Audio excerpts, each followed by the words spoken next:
Hechos capítulo 17, del 1 al 15, yo he titulado esta predicación o esta enseñanza cuestión de actitud. Y conforme vayamos avanzando, te vas a dar cuenta por qué. Cuestión entonces de actitud. Dice la palabra de Dios, versículo 1. Más tarde, Pablo y Silas pasaron por las ciudades de Anfípolis y Apolonia y llegaron a Tesalónica, donde había una sinagoga judía. Como era su costumbre, Pablo fue al servicio de la sinagoga y durante 3 días de descanso seguidos usó las escrituras para razonar con la gente. Explicó las profecías y demostró que el Mesías tenía que sufrir y resucitar de los muertos. Decía, este Jesús de quien les hablo es el Mesías. Algunos judíos que escuchaban fueron persuadidos y se unieron a Pablo y a Silas, junto con muchos hombres griegos temerosos de Dios y un gran número de mujeres prominentes. Entonces ciertos judíos tuvieron envidia y reunieron a unos alborotadores de la plaza del mercado para que formaran una turba e iniciaran un disturbio. Atacaron la casa de Jasón en busca de Pablo y Silas, a fin de sacarlos a rastras y entregarlos a la multitud. Como no los encontraron ahí, en su lugar sacaron arrastrando a Jasón y a algunos de los otros creyentes y los llevaron al consejo de la ciudad. Pablo y Silas han causado muchos problemas por todo el mundo, gritaban, y ahora están aquí perturbando también nuestra ciudad. Y Jasón los ha recibido en su casa.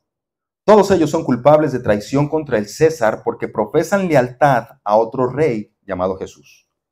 La gente de la ciudad y también los del consejo de la ciudad quedaron totalmente confundidos por estas palabras. Así que los funcionarios obligaron a Jasón y a los otros creyentes a pagar una fianza y luego los soltaron. Esa misma noche, los creyentes enviaron a Pablo y a Silas a Berea. Cuando llegaron ahí, fueron a la sinagoga judía. Los de Berea tenían una mentalidad más abierta que los de Tesalónica y escucharon con entusiasmo el mensaje de Pablo. Día tras día examinaban las escrituras para ver si Pablo y Silas enseñaban la verdad. Como resultado, muchos judíos creyeron, como también lo hicieron muchos griegos prominentes, tanto hombres como mujeres. Cuando unos judíos de Tesalónica se enteraron de que Pablo predicaba la palabra de Dios en Berea, fueron allá y armaron un alboroto. Los creyentes enseguida tomaron medidas y enviaron a Pablo a la costa, mientras que Silas y Timoteo permanecieron ahí. Los que acompañaban a Pablo fueron con él hasta Atenas, luego regresaron a Berea con instrucciones para Silas y Timoteo de que se apresuraran a unirse con él. Padre, nos acercamos, Señor, delante de ti, en primer lugar, reconociendo nuestra necesidad que tenemos de ti, Señor. Reconociendo, Señor, también nuestra maldad, reconociendo nuestro pecado, reconociendo, Señor, que no somos dignos de estar delante de ti. Pero, Señor, gracias, Padre, por Jesucristo. Gracias, Dios, por la obra perfecta de tu Hijo. Gracias, Dios, por ser nuestro Maestro a través del Espíritu Santo, por guiarnos, Señor, con tu palabra. Úsanos, Señor, en la medida de tu gracia. Úngenos, Señor, con tu poder para llevar adelante tu obra. Te alabamos y te bendecimos, Padre, en Cristo Jesús. Amén. Muy bien. Les voy a platicar 2 historias. Quizás una muy popular, la otra no tan popular. Muy trágicas, ambas historias. Pero que espero que entiendan el punto al final con la predicación. Tienen que ver estas historias con la predicación. Miren, la primera de ellas tiene que ver con el Titanic. Yo creo que muchos de ustedes conocen esta historia. Sucedió en 1912. Un barco, ¿verdad? El barco El Titanic, que se llama un barco transatlántico. Este barco Titanic realizaba su primer viaje de Europa a América. Partió de Inglaterra, de Southampton, Inglaterra, con destino a Nueva York, aquí en Estados Unidos, el 10 de abril de 1912 al mediodía. El 14 de abril, es decir, 4 días después, cuando el barco ya había avanzado más de la mitad de su recorrido, el Titanic recibió un informe a las 9 de la mañana sobre la presencia de icebergs por la ruta que iba a cruzar. Luego, por la tarde, 3 buques distintos confirmaron la presencia de iceberg en el lugar. Y esa misma tarde, un 5.º buque envió el mismo mensaje.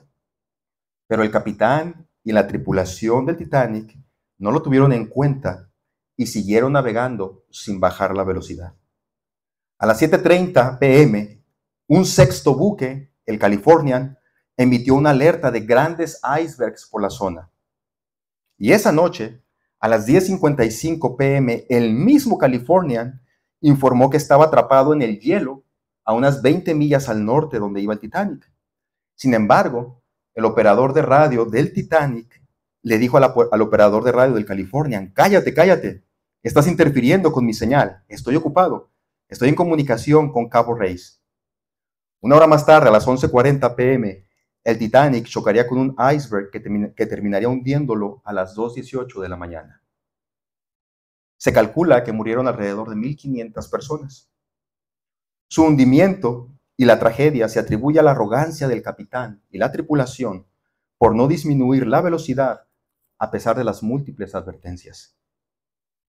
A que el proceso de vigilancia no estaba claramente establecido y a que la tripulación no estaba debidamente entrenada para evacuar adecuadamente a las personas en caso de un naufragio. El Titanic recibió múltiples alertas de que había hielos en la zona, icebergs. Sin embargo, por decisión del capitán, por la decisión de uno, no disminuyó la velocidad y ocurrió esa tragedia. La siguiente historia tiene que ver con un húngaro que se llama Ignaz Semmelweis. En 1846, fíjense bien, este Ignaz llegó al Hospital General de Viena para trabajar en la sección de maternidad. Estaba enfocado precisamente en esa sección de maternidad, donde cuando llegó se encontró con un hecho alarmante. 1 de cada 5 mujeres que daban a luz en este hospital morían. Morían de algo que en aquel tiempo se conocía como la fiebre postparto. El hecho, fíjense bien, el hecho era tan conocido en la ciudad que las mujeres preferían dar a luz en la calle antes que entrar en el hospital. Si la mujer sabía que su marido la estaba llevando aquí al hospital, hacía como que le estaban dando dolores de parto antes para dar luz afuera del hospital, porque sabían las mujeres, esa era creencia o era conocimiento popular, las mujeres sabían que si entraban en ese hospital, tenían la probabilidad de 1 entre 5 de morir por dar a luz en ese hospital. Entonces, este doctor médico se puso a investigar, Ignaz, y finalmente dio con la razón. Ignaz se dio cuenta que los médicos que hacían las autopsias de los cadáveres sin lavarse las manos, luego iban allá a atender a las mujeres que estaban en parto, transportando bacterias de los cadáveres a las madres. Entonces Ignaz impuso una regla revolucionaria y estricta en el hospital. Todos los médicos deben de lavarse las manos con una solución que desinfecte antes de tocar a cualquier paciente.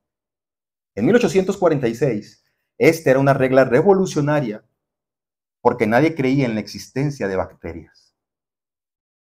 Faltaban décadas para que Louis Pasteur comprobara la existencia de gérmenes. Los colegas médicos de Ignaz se sintieron ofendidos porque decían que Ignaz los estaba señalando a ellos como los causantes de las muertes y rechazaron la teoría de Ignaz, partículas invisibles que matan personas.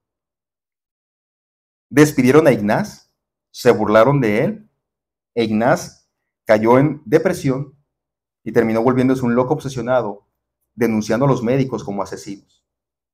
Lo internaron en el hospital psiquiátrico, donde murió 2 semanas después. Sin embargo, luego de aplicar la regla de Ignaz en el hospital, las muertes de las mujeres por la fiebre posparto disminuyeron del 20% al 2.2% el primer mes. Luego disminuyeron al 1.2% el segundo mes. Y un año después, 0 mujeres muertas por fiebre posparto. Hoy nos parece de locos no lavarse las manos, ¿no? Pero en esa época eso era lo común. Lo común era no lavarse las manos.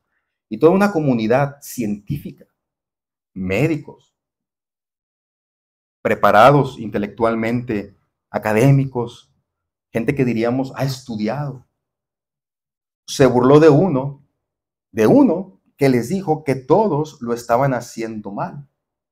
Lo señalaron como un loco, se burlaron de él, sin ni siquiera ponerse a pensar en los datos y en las estadísticas. Es decir, las estadísticas le estaban dando la razón a Ignaz. Al primer mes, después de aplicar la regla de Ignaz, disminuyó del 20% al 2%. Ahí estaban los datos. Ahí estaba la evidencia de que lo que Ignaz estaba diciendo era verdad, pero prefirieron burlarse de él. Prefirieron burlarse de Ignaz. No pensaron en que los datos estaban avalando lo que decía Ignaz. Estas dos historias, hermanos, nos recuerdan que la arrogancia humana es uno de los obstáculos principales para hacer entrar a alguien en razón. Porque en los dos casos vemos casos de arrogancia. En el caso del Titanic, el capitán, que creyó que ese era un barco insumergible. Que le advirtieron varias veces, ¿sabes qué? Mira, hay hielo ahí alrededor por donde tú vas a pasar. Y el capitán dijo, no disminuyan la velocidad. En el otro caso, hay un hombre que se da cuenta, tiene los datos, presenta una solución y todos los demás se empiezan a burlar de él porque son médicos los demás también. Se burlan de Ignaz y este termina muriendo. En la primera historia por uno mueren muchos y en la segunda historia por muchos muere uno. Y saben que la narrativa bíblica nos muestra que esta misma arrogancia humana es un obstáculo para el mensaje de Dios. Esta misma arrogancia humana es un obstáculo para el mensaje de Dios, para que tú aceptes el Evangelio, y no solamente el Evangelio, sino también lo que implica el Evangelio. Muchas veces lo que limita el poder de la palabra de Dios en tu vida es nuestra arrogancia humana. Por eso he titulado esta predicación como cuestión de actitud. Porque mira, vamos a comenzar con el primer punto. Vamos a hablar acerca de lo que dice el texto. En primer lugar, hermanos, tenemos un mensaje que es verdadero y que es urgente. Un mensaje que es urgente y que es verdadero. Dice el texto que acabamos de leer, como era su costumbre.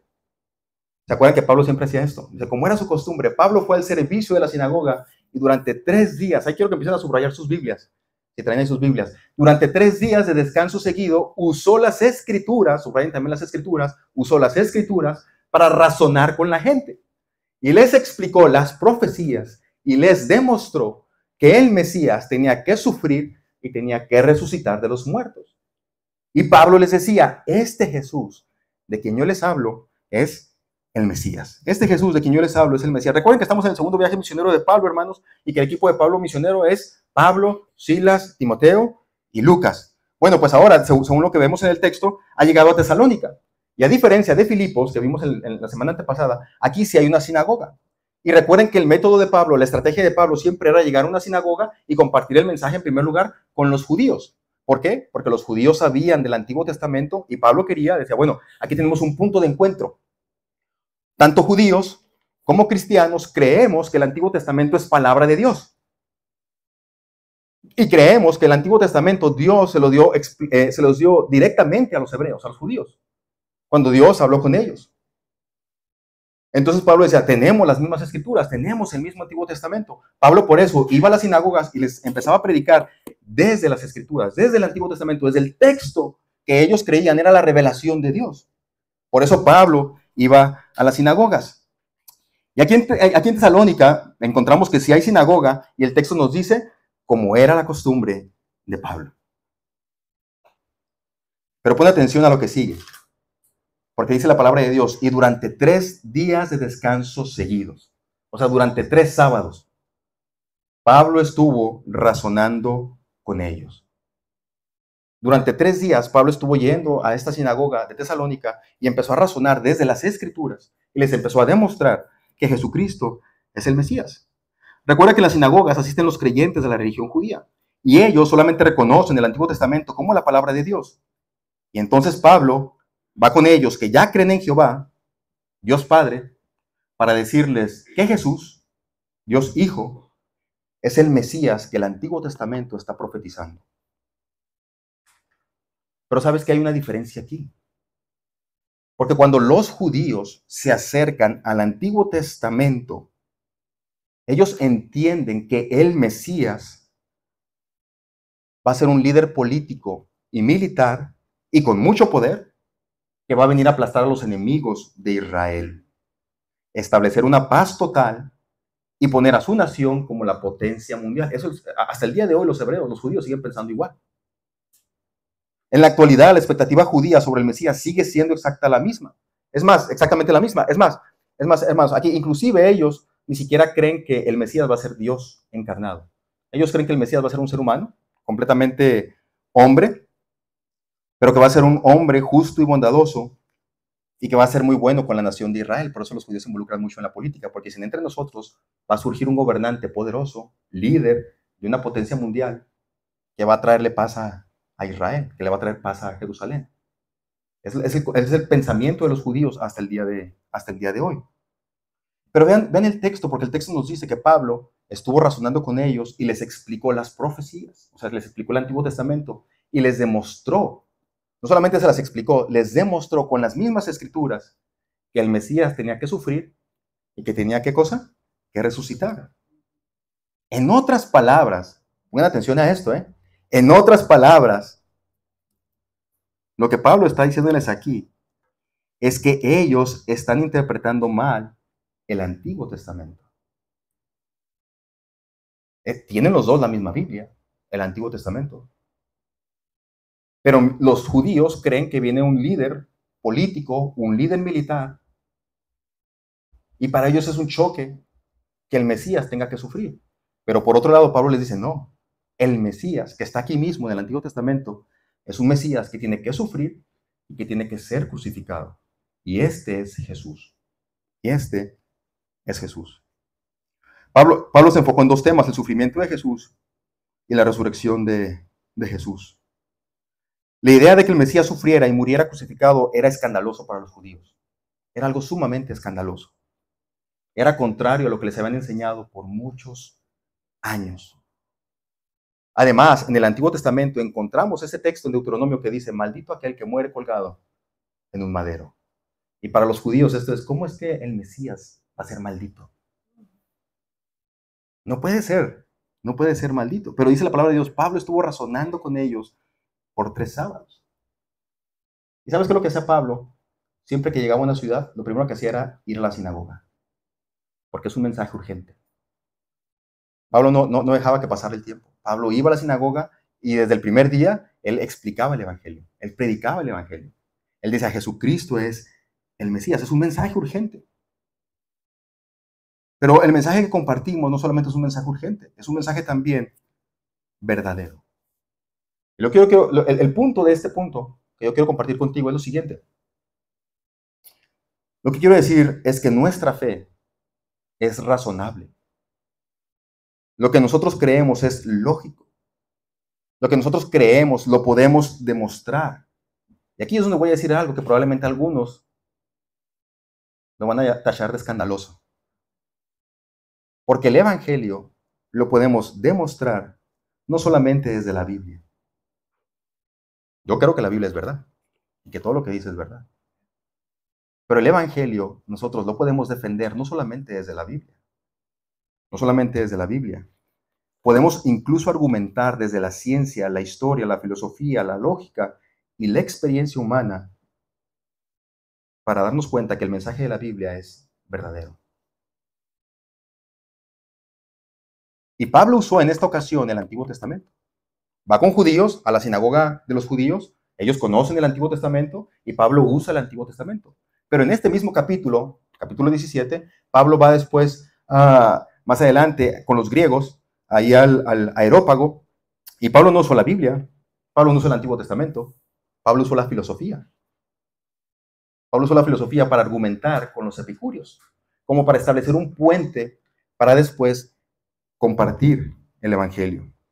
Hermanos, cuando predicamos el Evangelio y enseñamos la Biblia, no solamente apelamos a las emociones. No solamente apelamos a las emociones, apelamos también a la razón. Porque lo que creemos es razonable.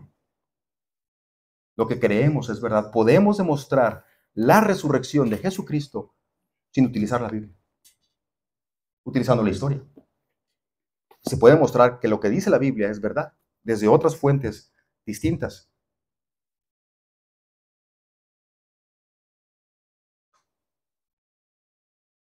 Por eso, Pedro nos dice en 1 Pedro 3:15 que como cristianos tenemos que estar preparados para dar una explicación de lo que creemos. Esta semana, bueno, no esta semana, porque acaba de comenzar la semana, ¿no? Estamos en un nuevo día. Comienza la semana en domingo. La semana pasada se me acercó un joven y me hizo una pregunta que me dejó pensando. Una pregunta que no quiero compartir con ustedes para no moverles el tapete. Pero se me acerca el joven y me dice, oiga, pastor, ¿usted cómo le contestaría a esta persona que le hace esta pregunta a usted? Y yo me quedé, no lo he pensado. Es una muy buena pregunta, pero no tengo la respuesta ahorita. Necesito pensarlo. Es una pregunta bastante profunda. Y entonces me quedé pensando en eso y dije, bueno, esto me recuerda a mí la necesidad de estar constantemente preparándonos. Porque dice Pedro, tenemos que estar preparados para dar razón de lo que nosotros creemos. ¿Por qué creemos lo que creemos? ¿Por qué creemos que lo que dice la Biblia es verdad? ¿Por qué creemos que la Biblia es verdad? ¿Por qué creemos que la Biblia es palabra de Dios? Es verdad que podemos decir, no, lo acepto por fe. Sí, pero podemos demostrar que es palabra de Dios. Porque hay gente que necesita este tipo de datos. Hay gente que, fíjense, yo estoy de acuerdo con un pastor que él dice lo siguiente. Dice, hay un solo camino al Padre, Jesucristo. Hay un solo camino al Padre, Jesucristo. No hay otro camino al Padre. El único camino al Padre es Jesucristo. Pero hay muchos caminos a Jesús. Hay gente que necesita ser persuadida desde la lógica. Hay gente que necesita ser persuadida desde la razón. Dame razones de por qué tú crees que esto es verdad. Pero hay gente que es persuadida desde las emociones. Hay gente que es persuadida desde un milagro. El Señor le contesta un milagro y desde ahí se convierte. Cree en Jesucristo y viene a la fe. Somos completamente diferentes. Hay gente que se acerca a Dios por el compañero. Mi mamá es una de ellas. ¿Saben cómo se acercó mi mamá al cristianismo? Ella era católica. La Unión Femenil fue y la visitó porque dijo, ah, caray, estos niños, o sea, nosotros, ¿por qué están viniendo a la iglesia sin su mamá? Y entonces la Unión Femenil fue y visitó a mi mamá. Y dice mi mamá, a mí lo que me impactó fue cómo estas mujeres convivían entre ellas. Vine a la iglesia, en la iglesia escuché el evangelio y ahora soy salva. Pero ella fue persuadida por la convivencia de unas hermanas. Alguien más puede ser persuadido por razones, por lógica, por un mensaje coherente. Pero el único camino al Padre es Jesucristo. El único camino al Padre es Jesucristo. Hermanos, todo el evangelio y todo lo que implica vivir en el evangelio es un mensaje urgente y que es verdad. Y que podemos demostrar desde la Biblia, la ciencia, la historia, la filosofía, la lógica, la experiencia humana. Pero ¿saben qué? Aún así, aunque les estemos diciendo a la gente, sabes que esto es verdad y esto es la verdad, aún así hay mucha gente que rechaza el evangelio. ¿Por qué? Si es la verdad, ¿por qué lo rechaza la gente? Número 2, porque hay una actitud que cierra la puerta. Hay una actitud que cierra la puerta a que la palabra de Dios entre en el corazón del ser humano. Dice la palabra de Dios, ahí seguimos leyendo el versículo 4, subráyalo o darle un círculo por ahí en tu Biblia. Fíjate lo que dice ahí, algunos judíos de los que escuchaban fueron persuadidos y se unieron a Pablo y a Silas, junto con muchos hombres griegos temerosos de Dios y un gran número de mujeres prominentes.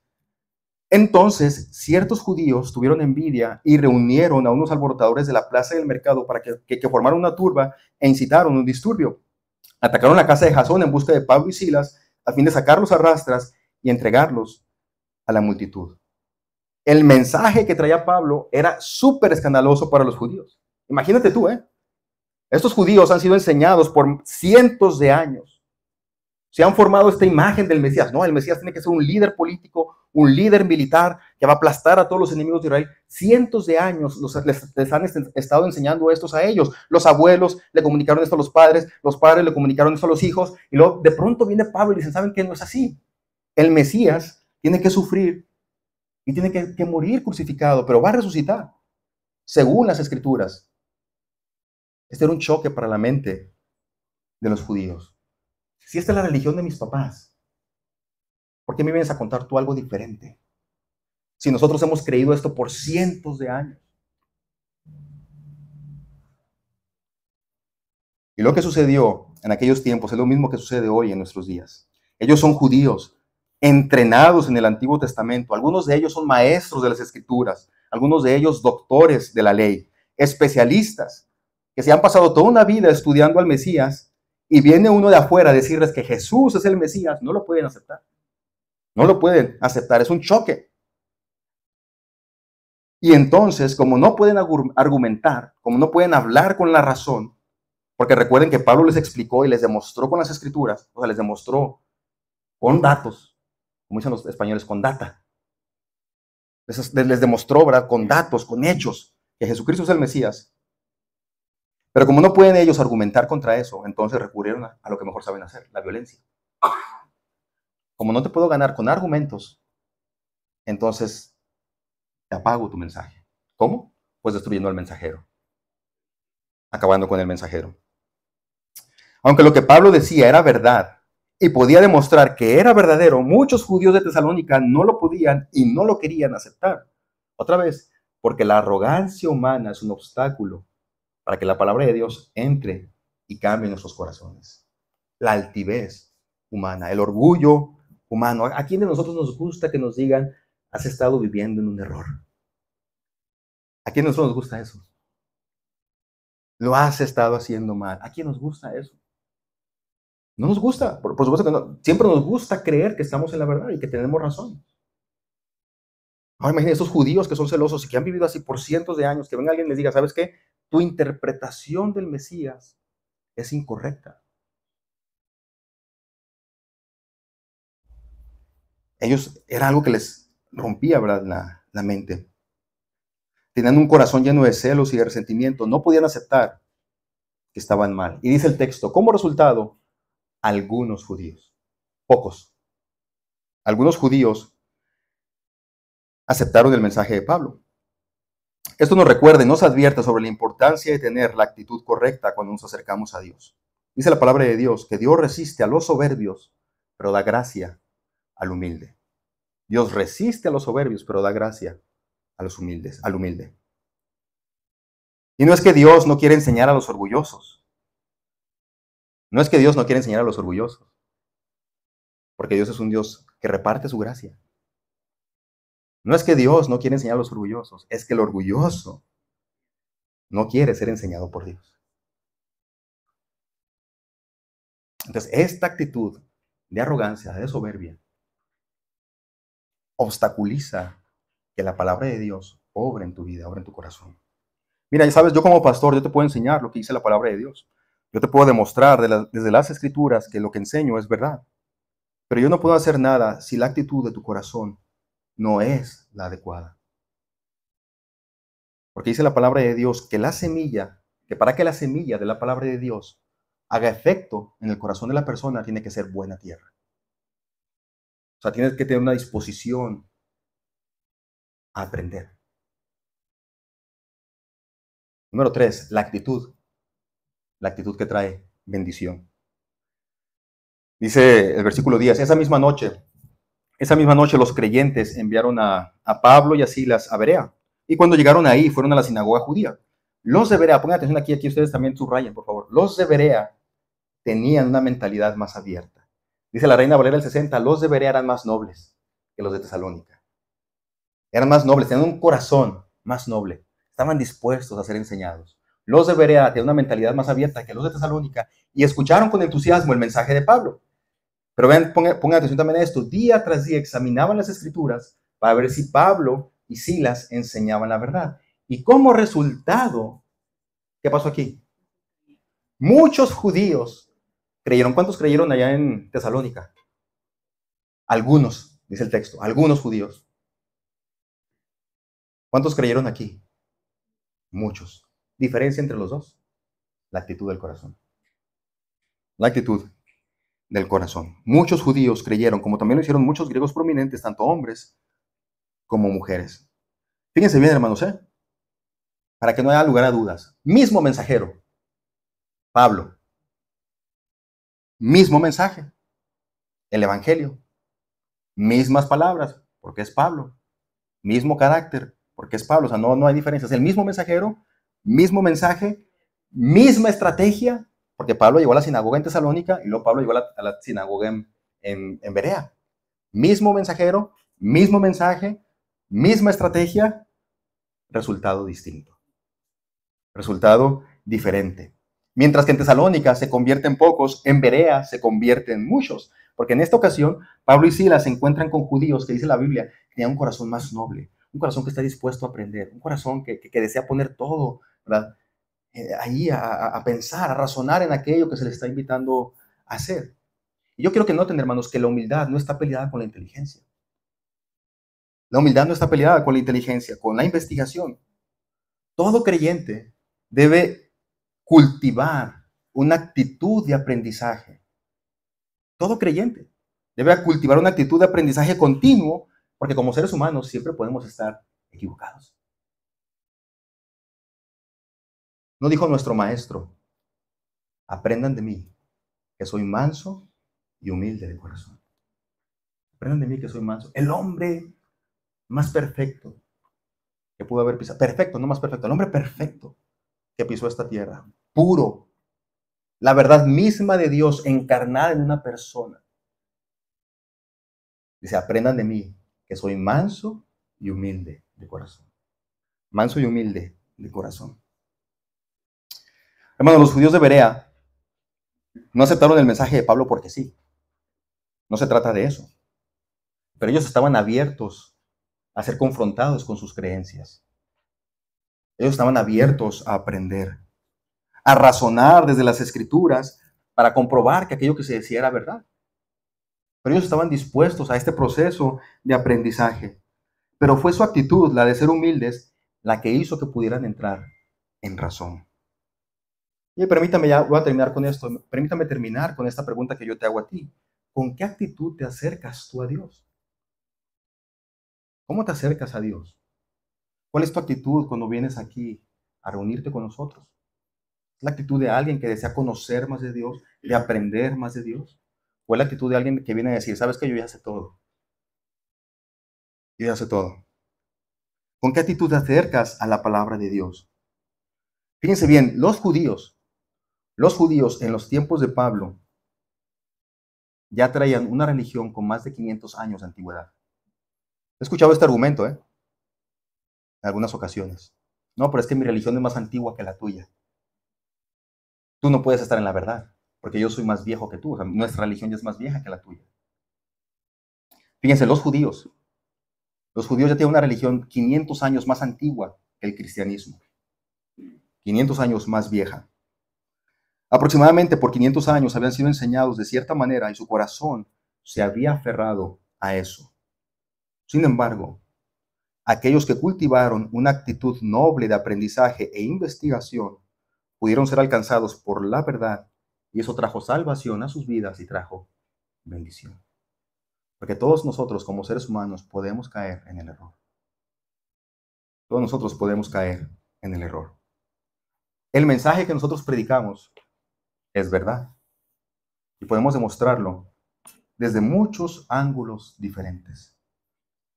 Sin embargo, nada se puede hacer contra un corazón que no desea ser enseñado. Y es lo mismo para el Evangelio, es lo mismo tanto para el Evangelio como para lo que implica el Evangelio. Para que la palabra de Dios pueda entrar en un corazón, tiene que haber buena tierra en ese corazón. Un corazón que desea, un corazón noble, un corazón que anhela ser enseñado por Dios. Y todos nosotros como cristianos debemos de cultivar ese corazón. Todos nosotros debemos de cultivar ese corazón. Y déjame ya terminar con esto. Si esta es la primera vez que tú nos acompañas, que a lo mejor es la primera vez que estás escuchando acerca de la palabra de Dios, es lo que te puedo decir. Mi experiencia pastoral, que no es mucha tampoco, no voy a decir que tengo muchos años de pastor, son pocos en realidad, pocos años, pero mi experiencia como cristiano es que cuando tú vas y le compartes a las personas acerca del Evangelio, muchas veces no es una cuestión de que lo que estás diciendo no tiene sentido, de que lo que estás diciendo no es verdad. Casi siempre es una cuestión que tiene que ver con el corazón. No quiero aceptar el Evangelio porque no quiero. Tan simple como eso. No quiero. Aunque sea la verdad, aunque tengamos razón, aunque podamos demostrarlo desde muchos puntos diferentes, pero sin un corazón dispuesto va a ser prácticamente imposible que el Evangelio transforme tu vida. Todos tenemos que aprender esto del maestro, ¿verdad? Ser mansos y humildes de corazón. Cuestión de actitud. Vamos a orar. Padre, gracias.